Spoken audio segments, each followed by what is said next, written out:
Karibu mtazamaji wetu, kama ni mara kwa kwanza kujiunga nasi, basi usisahau kubonyeza alama ya subscribe ili wa kwanza kupata taarifa zetu za usajili kutoka Mswati Media.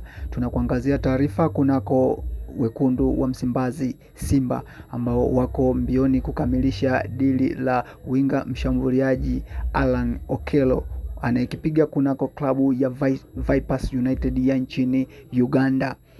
Simba na management ya Alan Okello wameshafikia makubaliano ya kuuziana nyota huyo, ila kilichobakia ni kwa Simba Sport Club kumalizana na klabu ya Vipers. Kama mambo yatakwenda vizuri, tutegemee kwamba msimu huu wa dirisha kubwa la usajili Alan Okello atakuwa miongoni mwa wachezaji wanaokwenda kusajiliwa katika klabu ya Simba Sport.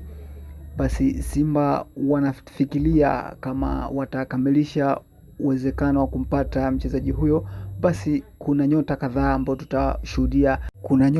ambao tutashuhudia wakiondoka katika msimu huu wa dirisha kubwa la usajili. Lakini official ni kwamba Alan Okello amesajiliwa na wekundu wa Msimbazi Simba. Basi ili kupata taarifa zaidi za usajili, usisahau kubonyeza alama ya subscribe.